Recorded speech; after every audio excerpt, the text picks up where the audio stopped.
Lá vamos nós, 5 de fevereiro. Né? Se tem coisa mais batida que nós falamos aqui, é o tema de que os tempos vão difíceis. Né?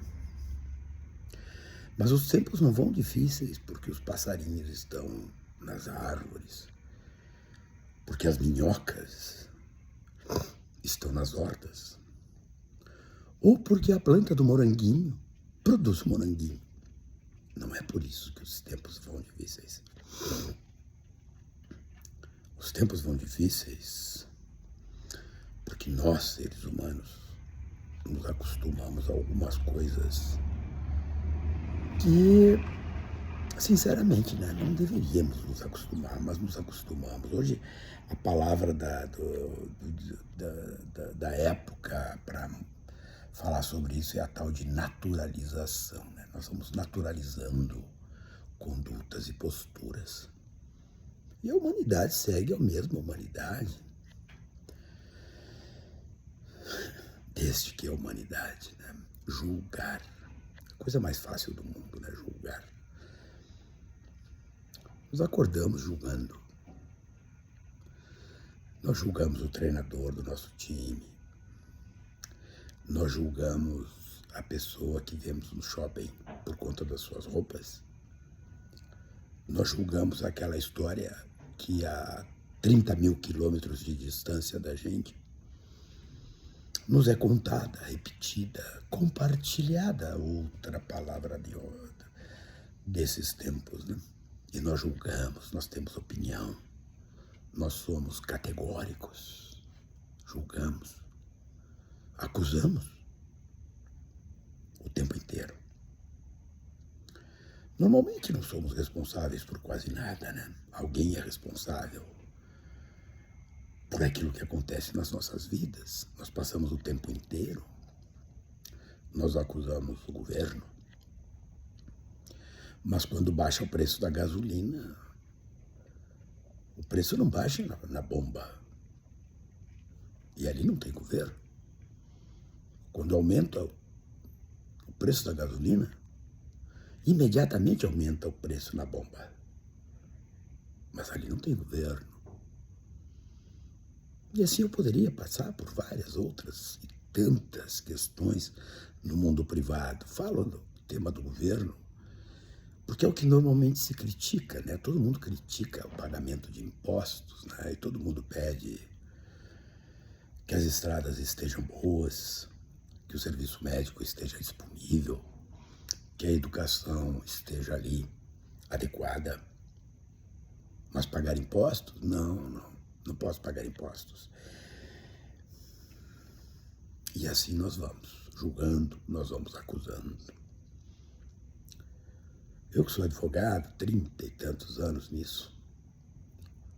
Nós advogados nascemos, nos formamos, escolhemos uma profissão que existe para fazer a defesa, né? Para fazer a defesa, às vezes, nós nos deparamos com fatos que são horrorosos e alguém ali fazendo a defesa.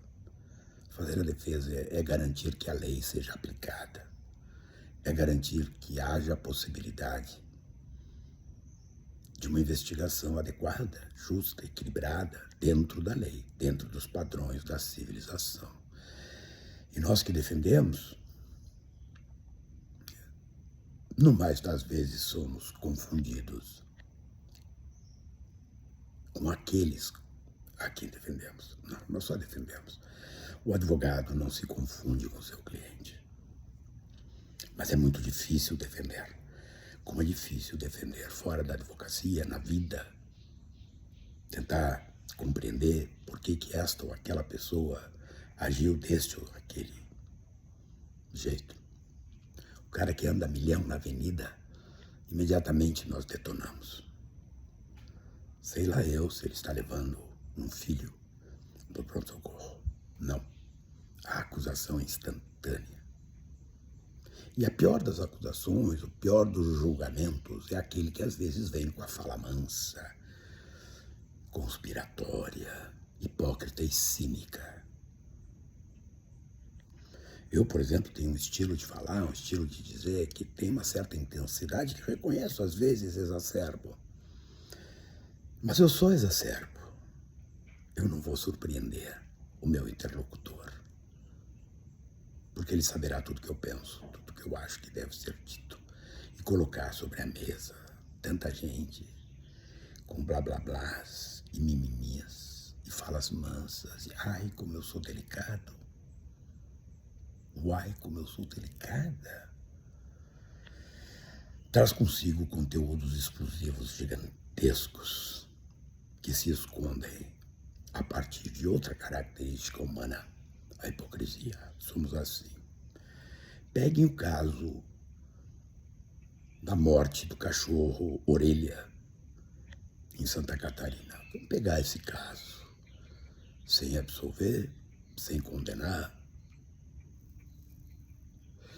mas peguemos a sequência de dias sobre essa situação horrorosa. Cara, eu tenho 6 cachorros. Eu tenho o Táxi, o Parmênides, o Desembargador. Eu tenho a Teodora, a Catarina. E eu tenho o Carlos. 6 parceirões meus. Meus cachorros. E tive tantos outros que tanto sinto saudade hoje. Porque viveram comigo, fizeram parte da minha vida. Então eu vou falar sobre o Orelha no seguinte sentido. Peguem os primeiros dias da notícia. A notícia era que 4 adolescentes haviam se reunidos para exercitar a tortura sobre o animal. Que teriam se viciado o animal. Que teriam feito coisas horrorosas, desumanas, bárbaras com o animal. E os dias foram passando. E as pessoas começaram a ver que isto não acontecia. Mais de 1000 horas de imagens e não apareciam as tais sevícias. Mas nas redes, na internet, a humanidade pulsava diante do seu barbarismo imanente, essencial, constitutivo. Descreviam as sevícias como se elas tivessem acontecido, passadas mais de semana do fato. Tudo acontece, menos a mostra factual sobre isso. Os tais adolescentes deveriam ser condenados. A extrema-direita passa a utilizar o fato do cachorro-orelha como um elemento para a difusão política da necessidade da redução de minoridade penal. Manifestações são chamadas pelo Brasil inteiro e, acreditem, manifestações às vezes diferentes, umas chamadas pela extrema-direita, outras chamadas pelo campo mais à esquerda. E a discussão qual era? Os filhos de papai são filhos de papai e, por serem filhos de papai, devem ser condenados. Hoje, olhando os fatos, vendo a mídia mais séria, se percebe que as coisas não aconteceram exatamente como contaram que aconteceu. Por que eu estou falando isso, gente? Porque não adianta colocar as culpas no Trump, no Putin, no Netanyahu, em Mercúrio retrógrado, nos astros, nas plantas venenosas. Não. Nós somos os responsáveis por tudo isso que está por aí. E somos muito responsáveis. Mas somos mais responsáveis por um detalhe. Por culpar o outro por aquilo que eu faço.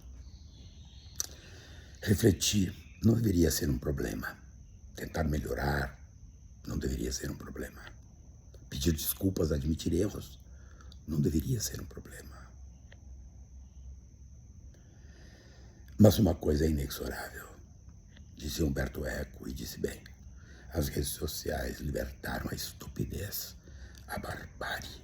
Isso traz uma coisa positiva.